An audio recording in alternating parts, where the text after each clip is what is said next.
Hey you, this is Intimidating Scones, and welcome back to WildStar. So, as you can see, I've been playing a bit, and feel like I've really got, maybe not a great feel on this game, but I'm really liking it so far. And I'm thinking this might be the game. Just loving it.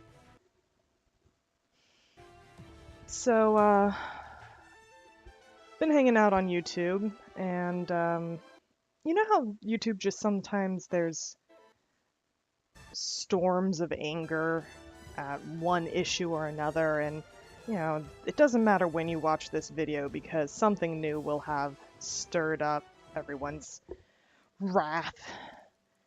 And well, the one that happened recently, I was trying really hard not to lose my faith, and I ran right past the first. Trying really hard not to lose my faith in people, just in humanity, in YouTube. But every time one of those storms riles up, you always have to take a step back and wonder, knowing that this is just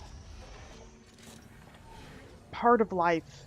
And yes, we want to change it, and yes, we're trying to change it, but for now we have to deal with it. And I have to say, something always happens to renew my faith in humanity. I'm supposed to talk to this console.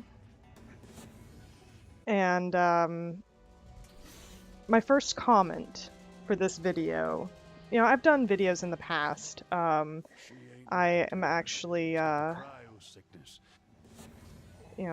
host of this old channel, ASMR Let's Play. And I actually don't update that channel anymore. This is going to be my new one. Hi to anyone who came over.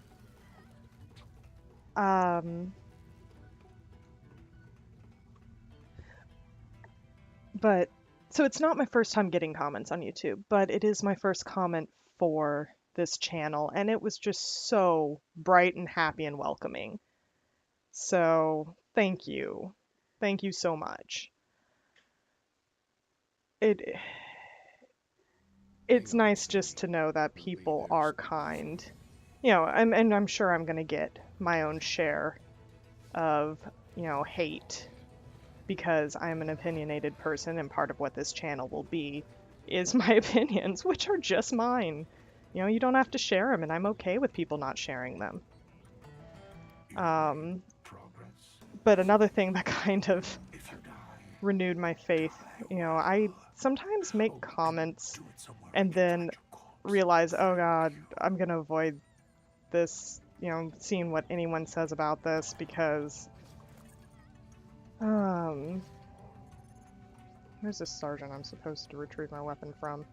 I've done this so many times, and by so many times I mean 2. And now I'm not sure what I'm talking about because pretty lights. So, yeah, I avoid some things that I comment on and post because I just know I've stirred up hell. But today I actually accidentally went over to look at this one I commented. It was a video about pregnancy and that we shouldn't shame women for how their bodies look after pregnancy. One of the things that a lot of people don't understand is that it is healthy to gain about 30 pounds when you get pregnant, and from the total time of gestation. And what a lot of people don't realize is how much 30 pounds is, and that babies come out like 8 pounds is a big baby. So not even a third of that 30 pounds, which is the minimum of what doctors like to see, not even a third of that is actual baby. The rest of it is the woman needs this extra weight to make this baby. And the idea that same women use pregnancy as an excuse to get fat, that's ridiculous. That is not how it happens. That is not how this works. So, but the comment that that I made, like someone said, I think I saw a nip slip in one of those pictures. And they were very artistic pictures. And, you know, in art, it's a nipple, not a nip slip. And so my comment was simply, that's not a nip slip, that's a nipple. Babies drink from it. Calm yourself. And I was like, oh man, what have I done? I should have never said that. I'm gonna get hanged for this. And then I went back and accidentally saw I had been upvoted so much. It's stuff like that that just renews my faith in humanity. And the fact that people are okay with women having bodies that are different. You know, such as having breasts. And that it's okay for those breasts to be used for nurturing an infant rather than whatever else society has decided breasts are good for. I need to speak to someone else. That's the sort of thing that it makes me happy, gives me a happiness. So, yeah. This game also gives me a happiness.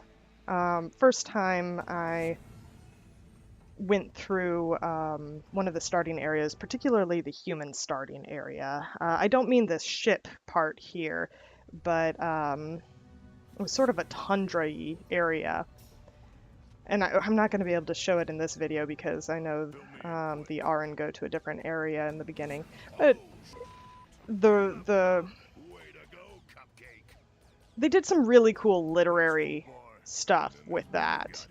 I may actually spend a video talking about that because narrative devices and literary stuff is one of my favorite things. Oh, wait. I need my shield. I don't think I'm supposed to be down here. Oh no, okay. Everything's fine. It's all okay. Shh, it'll all be okay. So, oh, I done killed it. Oh, abilities on cooldown, that's okay. So, what else? Oh yeah, what I wanted to actually talk about today. This is a weird thing. And yeah, this is where my Let's Plays get a little vloggy more than Let's Play. I was at work, and I was on lunch, and I had 15 minutes left in my lunch with nothing I really had to do. I'd finished eating, and I was just sort of staring off into space, and I got to thinking about, so one of my big hobbies, in fact, I actually got a minor in astronomy because of this hobby, is I love physics, particularly astrophysics, and I love astronomy. I love relativity. I actually love relativity a lot more than Newtonian physics. I need hackers. Where are the hackers? Here's a hacker. And I learned in college that gravity is an upward force. And it's really counterintuitive, but I went to a really good college for physics, and like it's one of the best engineering schools in the US.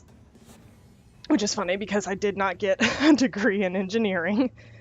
That's okay though. Uh, and so I go online and there's all these proofs as to why gravity is a downward force. And if you think about it, it makes sense that gravity is a downward force because we are pulled down to Earth. Yet, and I couldn't find anything wrong with these proofs, but similarly, I could not find anything wrong with my professor's proof of why gravity is an upward force until I realized the relativistic effect. I love this. The, what is it that she says? We'll see it in a second. Yeah, we'll kiss my asteroids. Okay, so I couldn't find the problem with it being an upward force either. And so just in this 15 minutes of staring off into space at work, thinking about, why can both these proofs be correct at the same time, I actually realized the relativistic implications of it. And I looked around at all my coworkers and I'm like, these are people who have no interest in astronomy, no interest in astrophysics, etc. I'm like, this is such a cool idea. I have no one to share it with. So, you're my victim. If you're watching this video, prepare yourself because this is some cool stuff. All right, so we have to agree on a few things first. And, these are things that have been proven to be correct by, every physicist, mathematician, astronomer, etc. So, first, law of Newton, that for every action there is an equal and opposite reaction. So that's something we learn in high school, sometimes middle school if you're that awesome. So that actually applies to forces as well. Let's see, what am I doing? Teleporter to greenhouse. That applies to forces. So for every force, there is an equal and opposite force. So, actually, I may be lying to you. What that means with forces is that as much as I push on, say, I'm pushing my car because it ran out of gas, that is how much the car is pushing me back. However, what I am doing is applying a force that overcomes the inertia of the car. However, I can still feel that the car is pushing on me. So, one of the interesting things with that is how that applies to gravity. So the next thing we're going to have to agree on, you're going to have to take my word for it because this is something that you don't really learn unless you study the mathematics of gravity. But this is very well proven. You can probably find this equation on Wikipedia if you want to look it up. It is the equation of forces of gravitational bodies and how they rotate around each other. Let's see. I need one more of these guys. Cute little boogers. Look at him. He's so happy. I love this quest. So, this equation says that when there's gravitational forces, say you've got two stars, the way they act on each other and the way they rotate around each other actually has nothing to do with their gravity or their mass. So mass is what defines gravity. The more massive an object, the more gravity it has. The more stuff it is, the more gravity it has. So Let's see if I can hit them from here. Oh, this is gonna be sweet. They're dead. I feel like a bamf. Okay, what were we talking about? Gravity. Oh, so I have to stay still when I do that. That's fine. So, oh, sorry. I'm just looking at that going, how far it goes. I mean, yeah, they have to be pretty well lined up, but man, that goes far. So, basically what that means is, say you have two stars, and they're binary stars, they're orbiting one another.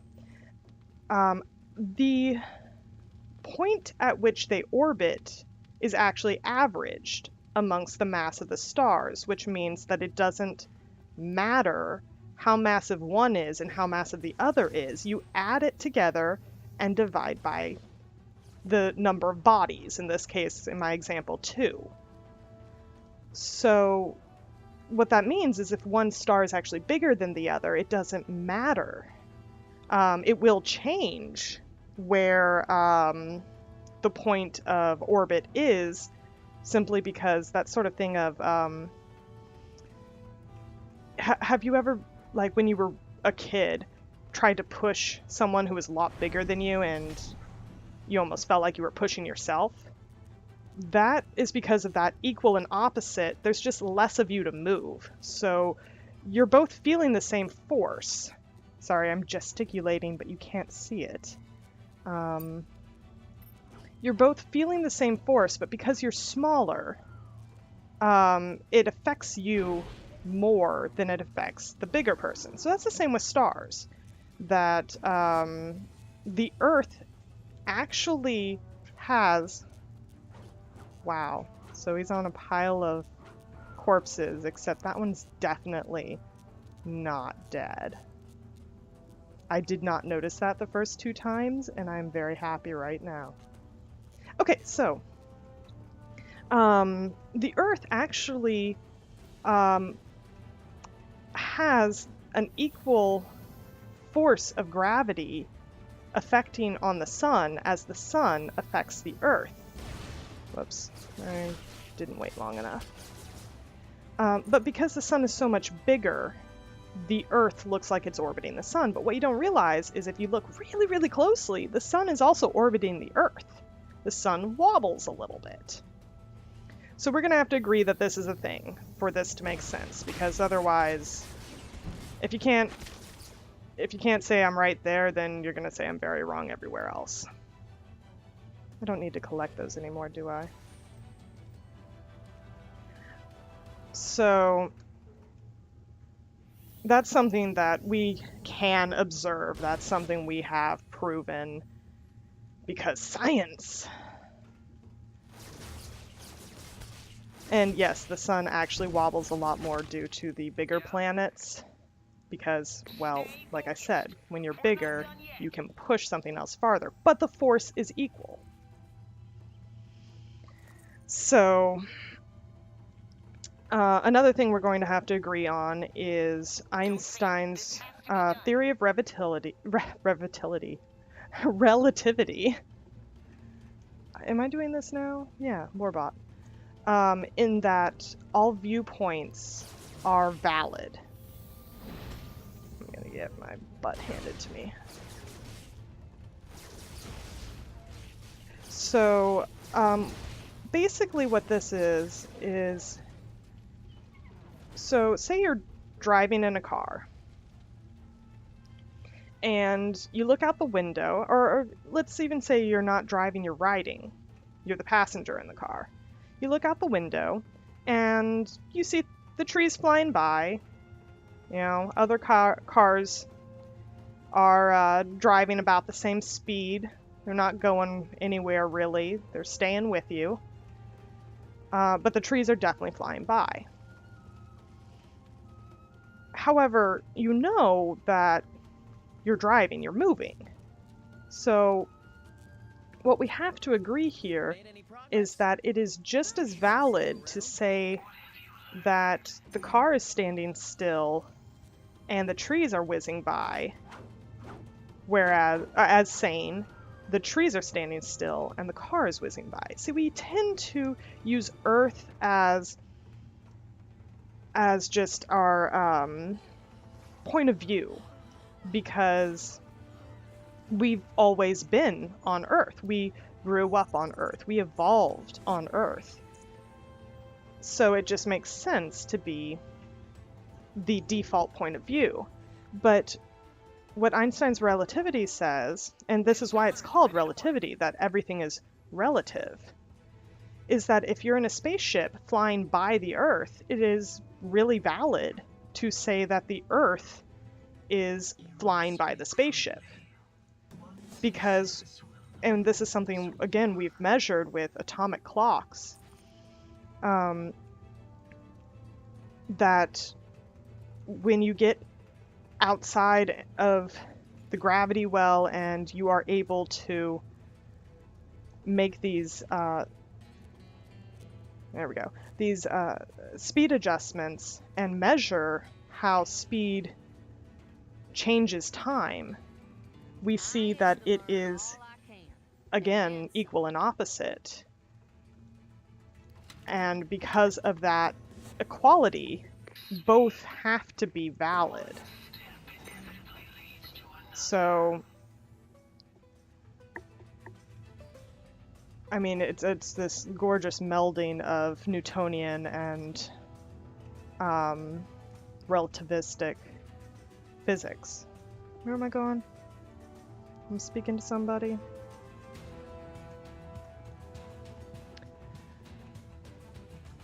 So, what does this all have to do with gravity, etc.? And not just because I happen to be wearing a crown on my head. So I have the option to go to the other one, but I haven't done this one yet, so we're going to go here. So what this basically means is that according to your viewpoint, gravity is an upward or downward force. It's just the fact that we arbitrarily named Earth downward. And I'm going to actually demonstrate this with my character once I land. Doo-doo-doo.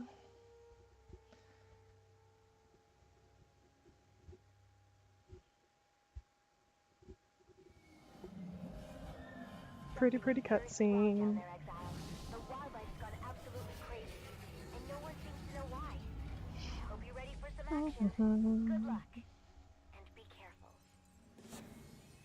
Alright, so before I start picking up quests, I'm going to demonstrate this. I might just use this ship as my example. Okay, so we arbitrarily named Earth as downward, even though Earth is round.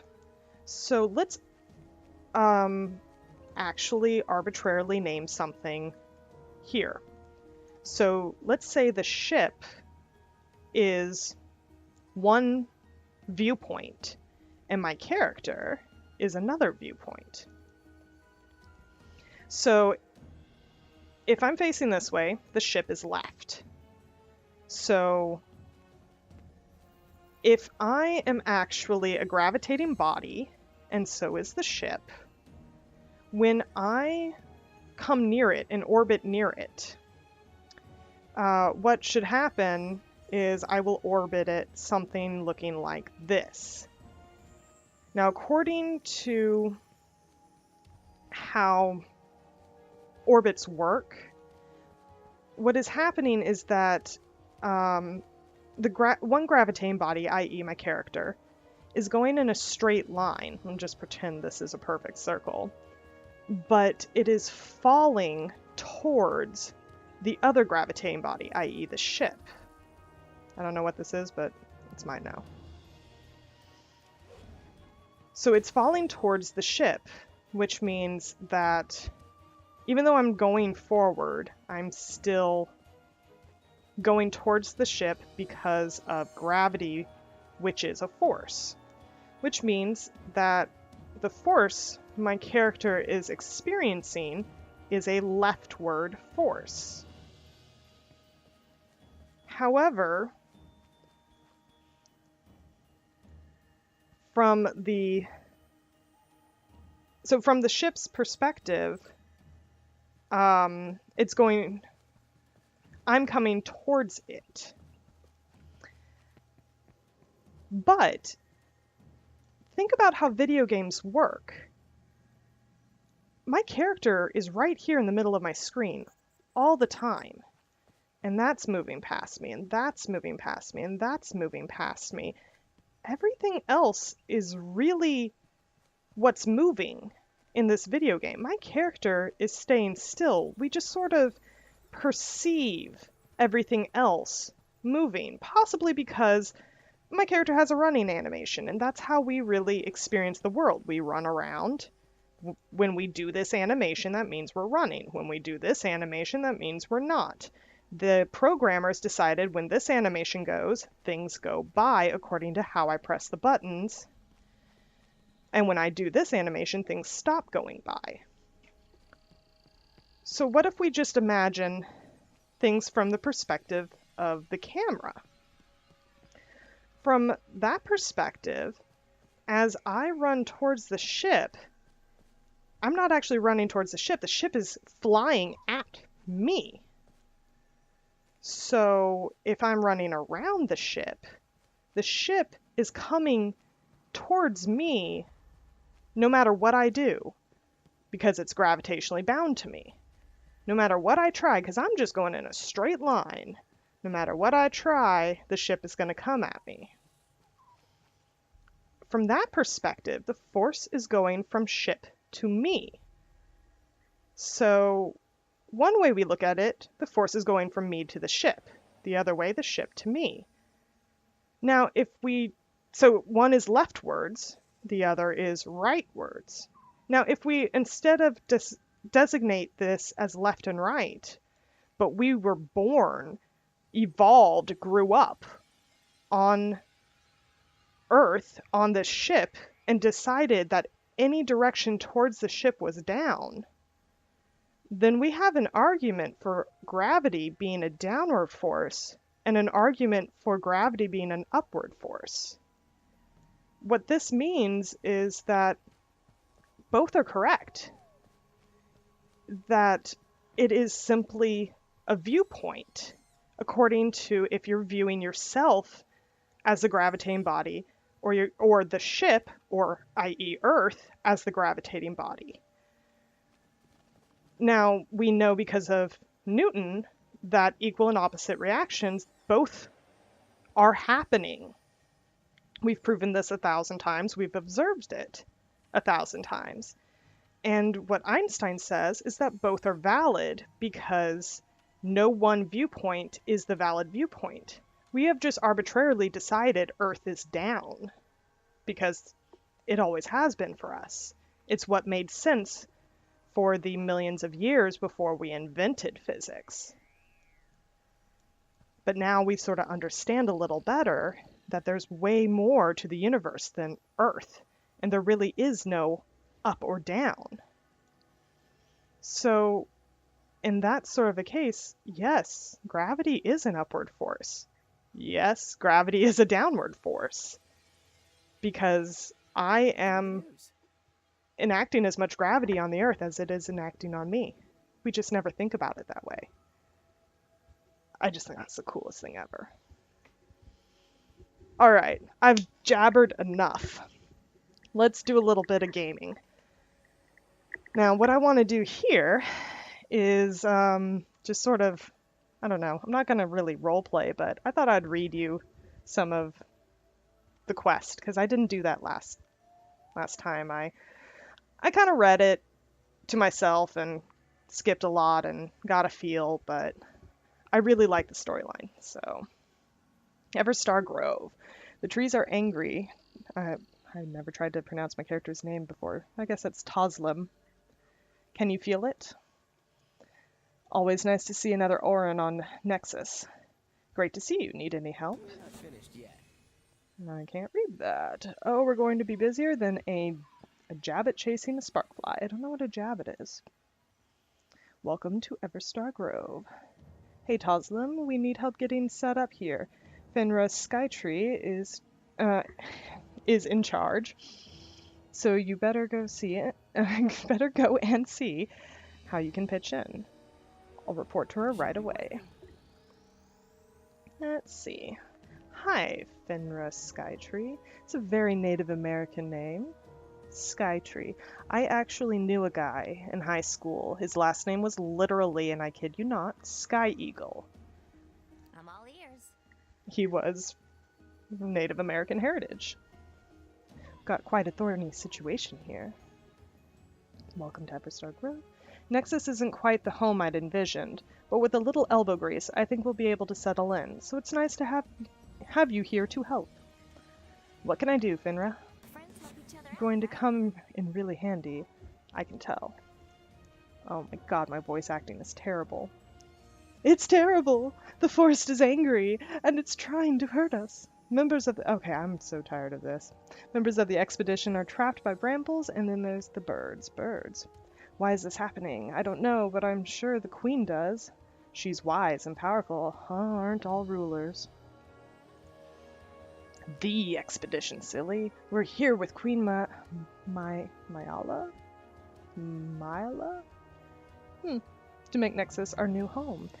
Only things aren't going as planned. Something has driven the Ravenok? So many sci-fi. Into a frenzy, and thorny brambles have coiled up from the ground, ensnaring some of my friends. They need help. Take care. I'd feel awful Okie if you got dokie. eaten. So, let's talk literary devices. My complaint of so many, oh, well then. Da-da-da-da. My complaint, oh, I'm just making things look pretty. I'm not actually doing anything useful. Of so many different names and stuff I don't know. That can be a trap that I don't think WildStar has fallen into. Because, to be honest, does it really matter what they're called? I mean, I can go over here and be like, well, that's a thing. And it has a thing that says I need to kill the thing, so whatever. It's a thing. Not a big deal. Yeah, I need to get the timing of that down better. However, if you're not careful and you throw too many... Do you need help, buddy? Am I supposed to... I guess you don't need help? Alright. Oh. There we go. Somebody else must have done that.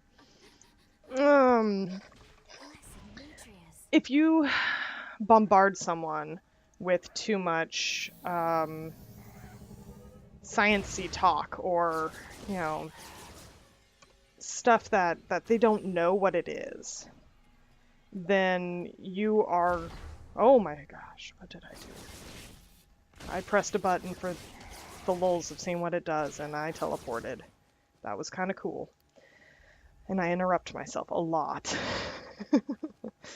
So you can really end up confusing someone if you give them too much unfamiliar information, and it will literally become gibberish to them. People are willing to handle a little bit because context is really, really powerful. Context will give us some idea of, and I feel like WildStar does that pretty well. You know, I have the context of Ravenok. It has raven in it. It's probably birds, although these are not Ravenok. I don't know what actually is at the moment.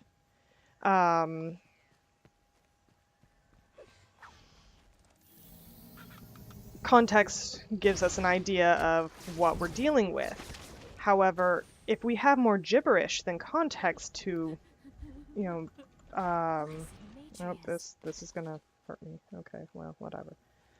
If we have more gibberish than context, then it becomes a problem because we don't have enough to figure out what they're trying to say. I've been told that in my creative writing, I use words all the time that people don't know, but it's okay. they say it never bothers them. In fact, they kind of like it. They feel like they're learning new words because I give them the context to figure out what those words mean. I feel like that is probably one of the greatest compliments you can give a writer. I mean, I put hard work into making sure that this is Lucy Lazarin. I have established a quarantine zone outside. No, come back. Okay. I'll speak to Lucy, whoever Lucy is. Wherever you be. So I feel like the hard work I put into making sure people can understand the words I'm using while not limiting my words to words, every third grader would know, that's paying off. So, I mean, that really made me happy to hear that. Also, I feel like as a writer, I'm doing something. Oh, well then. That was funny. As a writer, I'm actually doing something good for people that if you are enjoying my story and you accidentally learn what a word means from the context of my story, and then you use that, I don't know, we'll give this a shot. And then you use that in your life and it somehow helps you. I have just made an improvement to your life. Like I made an improvement to the area. Woohoo. And that is not my main goal of writing, and that is not usually people's main goal of reading, although many people do enjoy that goal. It is of utmost importance that we help my father establish communication with the ancient tree Elderroot. I am grateful another exile has survived the sudden onslaught of the forest. What could have caused such sudden hostility? I want to know too. My father has sent me here on a mission. We must find the cause of nature's hostility. The Arboretum. If you don't know what an Arboretum is, it's a tree nursery. Elderroot is an ancient tree that possesses the knowledge of the Elden. We wish to speak with it, but require sigil mushrooms. They grow in Exolab 71. Oh boy, Exolab. Elderroot is an ancient tree the Elden enhanced. We believe it can reveal much, but only if we can communicate with it. Why do you want to speak with it? My father believes that Elderroot may know a cure for the contagion. Oh, well, no. Oh, well. Oops. Sigil mushrooms contain a compound which facilitates telepathic communication. We believe they were an invention of the Elden. Yes, many of my fellows have gone in search of the Sigil mushrooms, but none have returned. I was about to go myself when you arrived. May the gods guide you. So, one of my favorite things in the world is sort of a two birds, one stone kind of experience. Life is short. If you can get a lot of things done while doing one thing, that is a benefit. So let's roll around. So if I can teach somebody something while they're enjoying something that they're doing, such as reading a story of mine, then that's two birds, one stone. And that makes me happy. Oh my god! I don't know what just happened, but it hurt. Nope. Hey, hey! Oh shoot!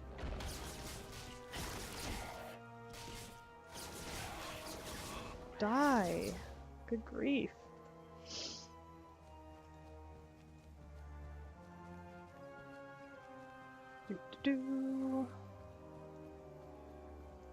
Another thing I noticed about this game that I really like is that not every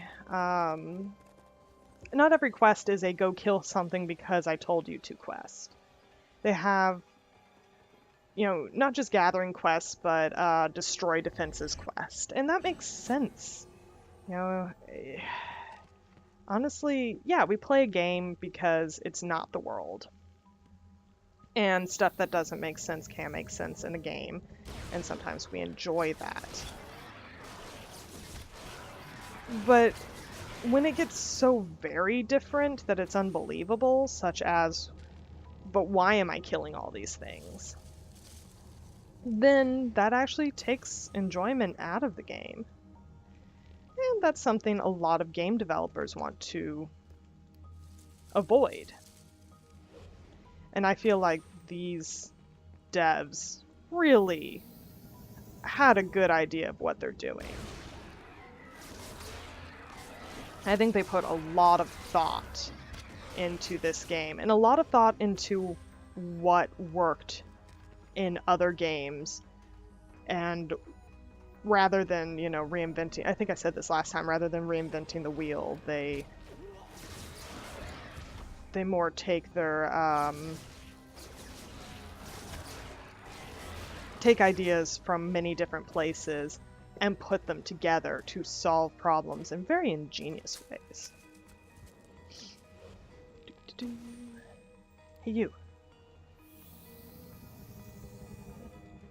Bam! Oh. Nope, that's not good. Oh, and that's on cooldown. Maybe I'll just,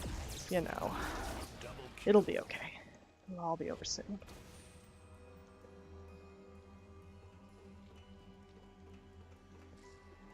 I mean, in a lot of ways, this game feels like WoW.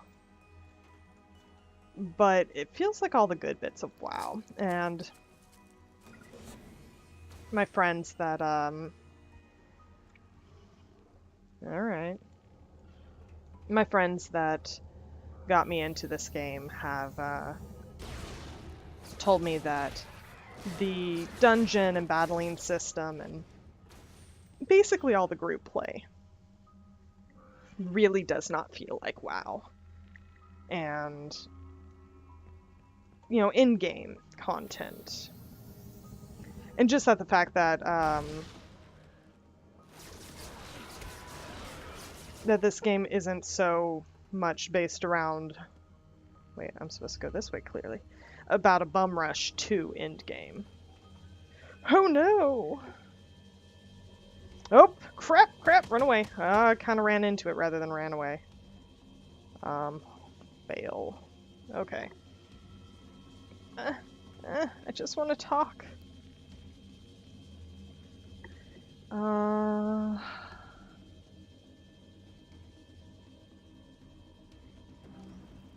Well, that's not good because I just killed a bunch of stuff. Oh, I guess dead people. Blurp.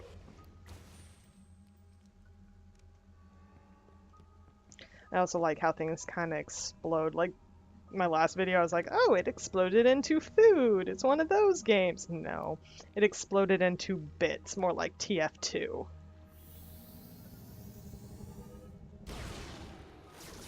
I'm gonna have to experiment with that charge because I want to see if hitting it right as it charges gets you better damage, or if you can just wait for it to fully charge up and then let it go anytime after that.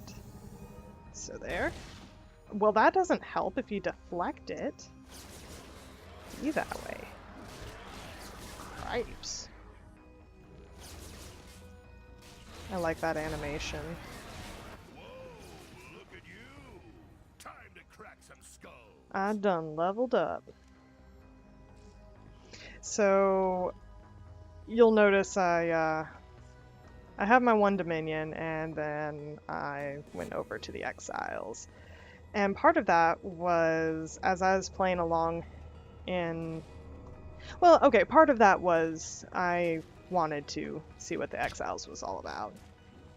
I mean, Might as well. Even though I am more the kind of person to pick a faction and stick with it. I didn't fully charge up anyway, so I'll jump the gun with that one. Oh, huh, because I have guns. Never mind.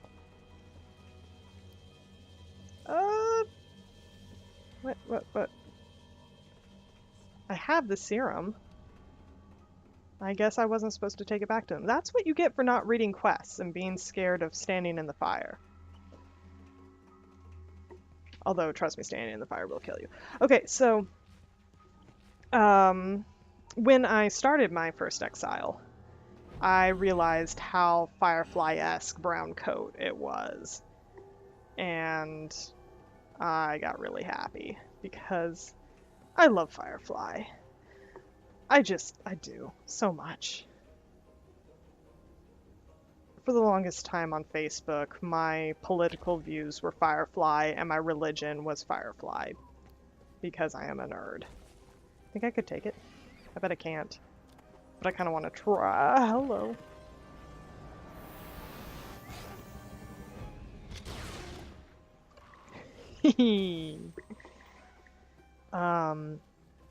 So yeah. Firefly is the best thing ever, in my opinion. I mean, maybe not the best thing ever, but it's kind of like saying something's the worst thing ever and then being like, what about genocide? So, whatever. That was really cool. What? Oh, I'm totally going the wrong way. I needed to go this way. And this is the same direction. Okay, it's all good. So yeah, I probably am going to be all exile-y because I'm a brown coat. The only problem is all my friends that wanted me to join this game and play with them. So if I stand still? Yeah, if I stand still... No. I was hoping if I stood still I wouldn't get knocked down by them, just like in a real stampede. After surviving an attack by the psychopathic forests of Everstar Grove, the exiles have discovered a massive tree that was once an ancient Elden experiment. Can things get any weirder? Stick around and find out. Yeah, all my friends are Dominion. And I was talking to one of them, the one that actually... he's responsible for getting me into WoW as well as WildStar, so thanks, Kay. And I say that both lovingly and sarcastically at the exact same time.